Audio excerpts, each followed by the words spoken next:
ஒரு மகிழ்ச்சியான செய்தி. இதயம் நல்லெண்ணெயின் விலை லிட்டருக்கு ரூபாய் 105 குறைஞ்சிருக்கு. செப்டம்பர் 2023ல 1 லிட்டர் இதயம் நல்லெண்ணெயின் அதிகபட்ச விலை ரூபாய் 503. ஆனா இப்ப 1 லிட்டர் இதயம் நல்லெண்ணெயின் விலை ரூபாய் 398 மட்டும்தான் தமிழ்நாட்டுல. அப்ப இனிமே எல்லாரும் இதயம் நல்லெண்ணெய் வாங்கலாம் இல்ல? கருணாநிதியை இழிவுபடுத்தி பாடல் பாடியதாக நாம் தமிழர் கட்சி நிர்வாகி சாட்டை துரைமுருகனை திருச்சி போலீசார் கடந்த ஆண்டு கைது செய்தனர். அப்போது திருச்சி எஸ்பியாக இருந்த வருண்குமாரை நாம் தமிழர் கட்சி தலைவர் சீமான் கடுமையாக விமர்சித்தார். அதைத் தொடர்ந்து நாதாகவினரும் வருண்குமார் மற்றும் அவர் மனைவி பற்றி வலைத்தளங்களில் விமர்சிக்க துவங்கினர்.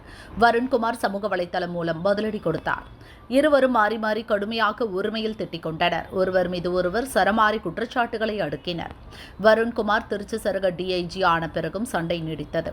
ஒரு கட்டத்தில் தன்னிடம் தனிப்பட்ட முறையில் மன்னிப்பு கேட்க சீமான் தொழிலதிபரை தூதுவிட்டதாக வருண்குமார் கூறினார். அதை தான் ஏற்கவில்லை எனவும் அவர் கூறினார். அதற்கு பதிலடி கொடுத்த சீமான், நான் மன்னிப்பு கேட்கும் அளவுக்கு நீ அவ்வளவு பெரிய ஆள் இல்லை என்றார்.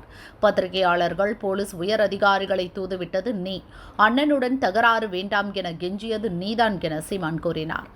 இந்த அரசு என்னுடன் மோத துப்பு இல்லாமல் உன்னை தூண்டிவிடுகிறது. அதற்காகத்தான் டிஐஜியாக உனக்கு பதவி உயர்வு அளித்துள்ளது எனவும் சீமான் காட்டமாக கூறினார். சண்டையின் இறுதியில் சீமான் மீது திருச்சி கோர்ட்டில் வருண்குமார் அவதூறு வழக்கை கடந்த மாத இறுதியில் தாக்கல் செய்தார். என்னை பற்றியும் என் குடும்பத்தை பற்றியும் தரைக்குறைவாக பேசிய சீமான் மீது சட்டப்படி நடவடிக்கை எடுக்க வேண்டும் என மனுவில் வருண்குமார் கூறியிருந்தார். விசாரணைக்காக 2 முறை வருண்குமார் கோர்ட்டில் ஆஜரானார். சீமான் அவதூறாக பேசியதற்கான ஆதாரங்களையும் கோர்ட்டில் தாக்கல் செய்தார். இந்த வழக்கு இன்று மீண்டும் விசாரணைக்கு வந்தது. நீதிபதி பாலாஜி விசாரணை நடத்தினார். அப்போது டிஐஜி வருண்குமார் தரப்பு சாட்சியங்கள் ஆஜராகி வாக்குமூலம் அளித்தனர். வாக்குமூலத்தை நீதிபதி பாலாஜி பதிவு செய்து கொண்டார். பிப்ரவரி 19ஆம் தேதி கோர்ட்டில் சீமான் ஆஜராக வேண்டும் என சம்மன் அனுப்ப நீதிபதி உத்தரவிட்டார். கோர்ட்டின் அதிரடி உத்தரவு நாதாகவினர் மத்தியில் பரபரப்பை ஏற்படுத்தியுள்ளது.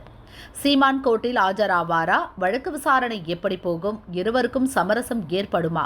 கோர்ட்டு தீர்ப்புக்கு பிறகுதான் சண்டை முடிவுக்கு வருமா என பல கோணங்களில் நாதாகா வட்டாரத்திலும் போலீஸ் வட்டாரத்திலும் பேசப்படுகிறது.